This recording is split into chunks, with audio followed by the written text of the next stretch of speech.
If anybody you know, anybody close to you is suffering from what they call a nervous disorder, here's what you need to know.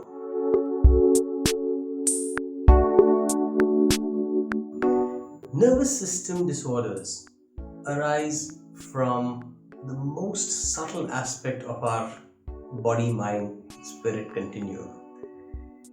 They are the closest to the way we were born. When we're born, the first thing that develops from our karmic consciousness, from that mind stream of energy, is a kind of energy packet, like a nervous system. That's why the diagrams of the nervous system are so complicated. They just connect every part of us, like the energy channels do.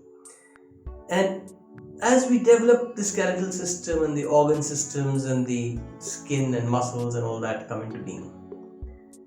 Now, when this nervous system gets challenged, there's very little that we can do about it using Western medicine, because it is so close to our original state of being a pure energy form.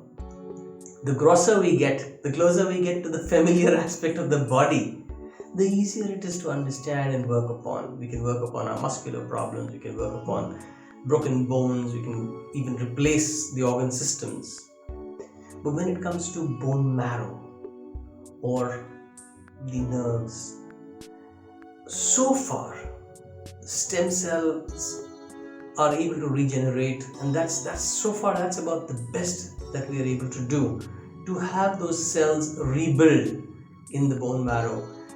What we know from ancient Oriental wisdom is that that's where the original life force energy lies, which is why it's so difficult to recreate. So our stem cells, since they come from the umbilical cord, have that original life force energy, and therefore scientifically we are able to reproduce those patterns of energy, which we call cellular multiplication. But if it's a problem with the muscle, it's easy to locate and tighten.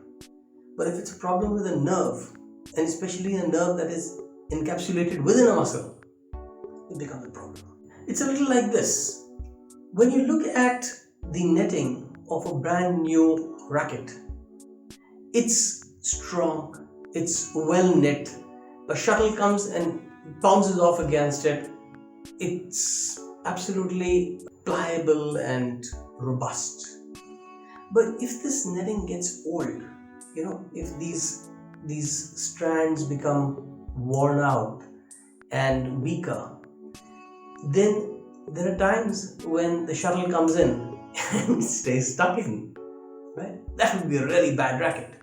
But if you've got a racket which is really old and the shuttle gets stuck, it's the equivalent of somebody saying something to you and your brain getting stuck. You don't know what to respond. You don't know what to say. So that is a condition that could be classified as a dementia, a memory loss, an Alzheimer, Parkinson. It could result in a lack of response of other aspects of the body, like the bowel movements, like the ability to digest, other involuntary functions like response times, and overall pressure, which results in a headache, things like that. Breathing difficulties, again an involuntary operation. So those involuntary operations are carried out by our core, by the energy that is the nervous system, which scientists are studying. And they are finding that these energies are connected through neurons. There is a strong connection between the brain and the gut.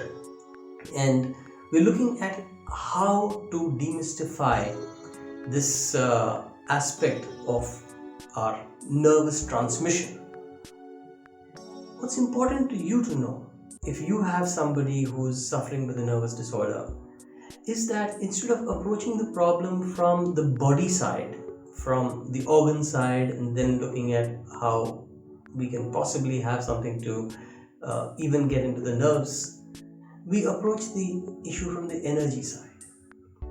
Just like if your body has a broken bone, right? You have a fracture. You wouldn't stress that fracture further by picking up a cup or a weight, right? Similarly, if you've got a nervous problem of that sort, which it manifests in the things that we just talked about, let's say you're just not able to respond appropriately, instead of fussing over why you can't respond appropriately, what you want to do is you want to relax your mind. You want to increase the oxygenation. You want to cut down on chemicals that you don't need, like sugars, just check for a chemical balance. But most importantly, make sure that you're breathing well, you're calming the mind. Don't put pressure on the mind.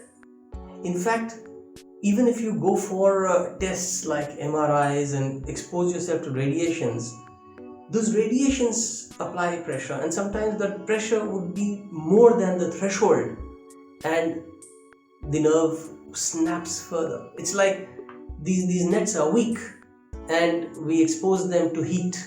Now, a netting which is weak already and then it's heated is likely to break out. That's what you don't want to happen.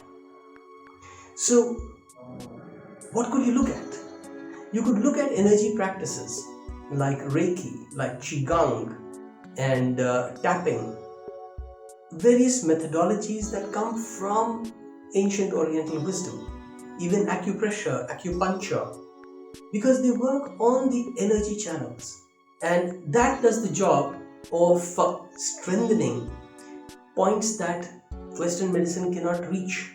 These points, they pull the net back. Takes time, takes faith, a bit of it of course, and it takes a practitioner who knows what they're doing. But theoretically, when you need to get that racket working again, you need to tighten the ends, right? The rest of it is natural wear and tear. You can't tighten too much either. Again, it would snap. So it requires a delicate balance. I hope this helps.